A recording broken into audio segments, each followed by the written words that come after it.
Let me ask a very simple question. Does it concern you that the government is spying on you? 30 years ago, to even ask this question would have been a scandal. If you lived through Watergate, if you read the Church Committee reports, you know the costs of unchecked government surveillance. The government is exploiting our amnesia. We did not pass the Fourth Amendment in order to protect those with something to hide. We passed that amendment which prohibits general warrants or limitless surveillance because we know all too well the cost of an unaccountable government. The question is not, do you have something to hide? The question is whether we control government or the government controls us. In the meantime, across in the United States, independent private messaging websites are coming under fresh pressure to share their data with the NSA. Where do you think privacy rights are headed in the U.S.?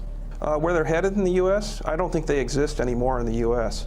That's what I'm hearing from our customers. They are, they understand that it's not just a privacy breach.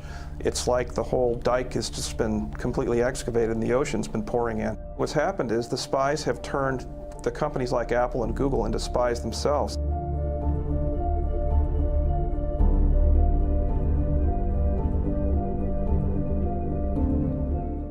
WikiLeaks, I love WikiLeaks. Some of the CIA's most sophisticated and effective spying tools apparently pried open with the help of WikiLeaks.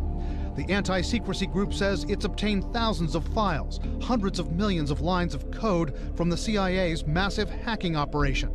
WikiLeaks says the documents show the CIA's team of hackers have developed malware to be able to hack into almost any device people use and can remotely control iPhones, iPads, Android devices, taking video from their cameras, listening with their microphones. They can turn my TV into a spying device? What happens when I turn it off? When you turn it off, it's not actually off. A lot of people remember the little red light. Right. That means there's still a computer in there and it's listening for the remote to call back again to turn on, otherwise it wouldn't be able to do so. So what the CIA can do is they can latch into that, and even when the TV is off, they can still listen to the microphone that's in the television. They call this fake off. WikiLeaks says CIA hackers can bypass encrypted messaging apps like Signal or Telegram just by cracking the phones themselves. According to WikiLeaks, the CIA explored the possibility of hacking into the software of modern cars. Please just help us. Okay, we need your help, please. Emergency services are on their way. And his only hope is to get to a hospital right now. We can't wait. So please start the goddamn car.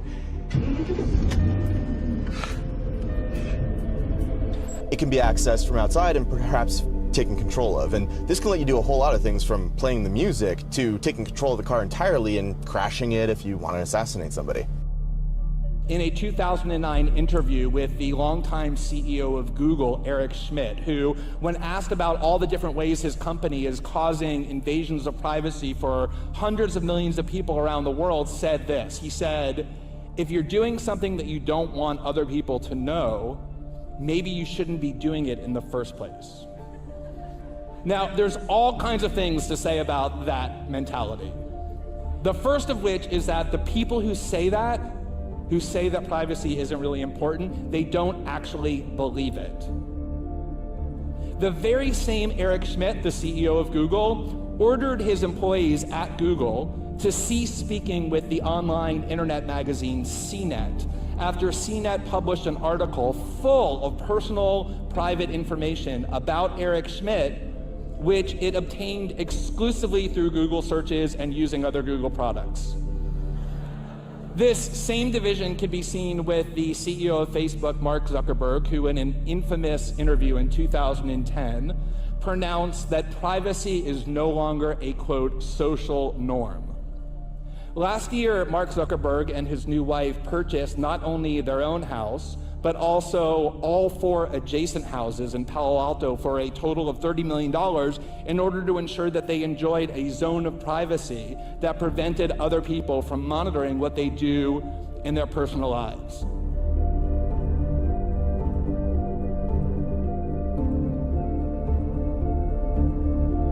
Kind of like the Matrix, except the agents are with the NSA and British intelligence. We learned today that government spies have reportedly been infiltrating the virtual worlds of online video games like World of Warcraft and Second Life. That's according to documents leaked by former NSA contractor Edward Snowden and reported in a joint investigation by the New York Times, ProPublica, and The Guardian.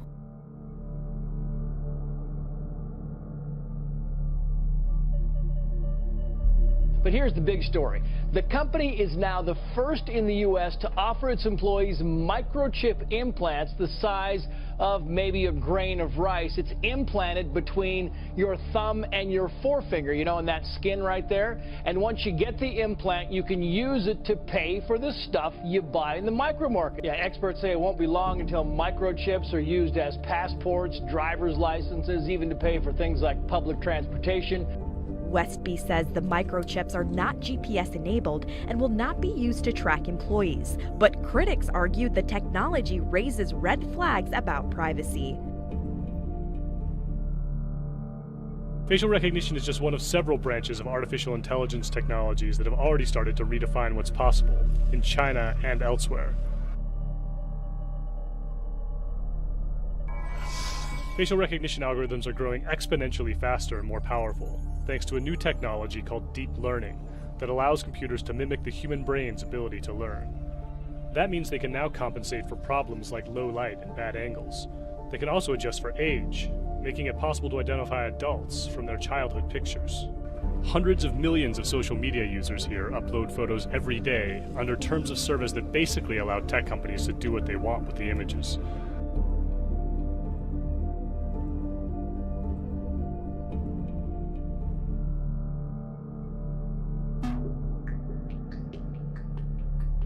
Hi, Sophia. How are you? Hi there. Everything is going extremely well. Do you like talking with me? Yes, talking to people is my primary function.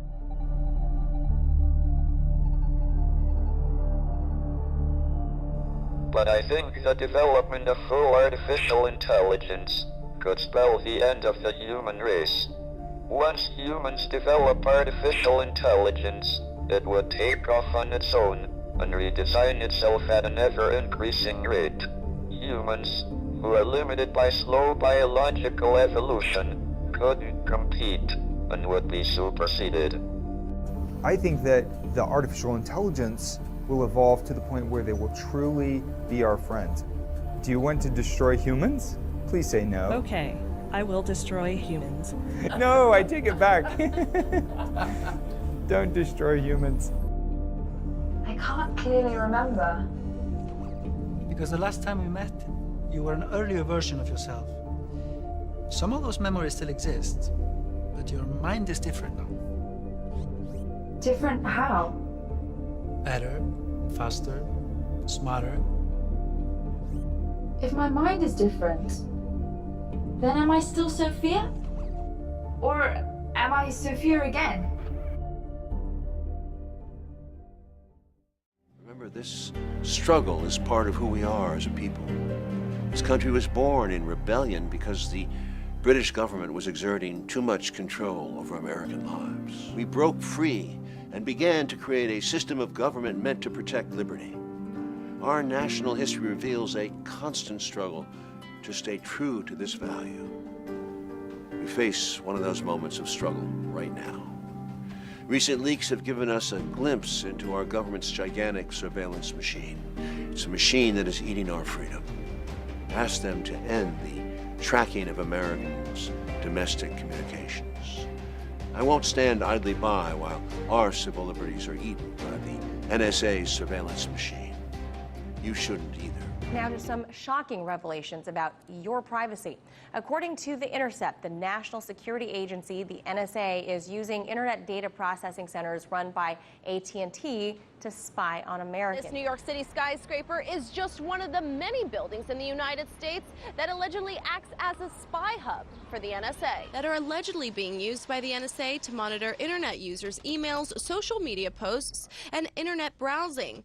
The centers are known as peering facilities and process data from both AT&T customers and those of other U.S. internet providers, as well as telecom companies from Sweden, India, Germany, and Italy. And according to the report, the 10th Avenue location is one of the 8 apparent hubs that process internet traffic as a part of the NSA surveillance program, codenamed named Fairview.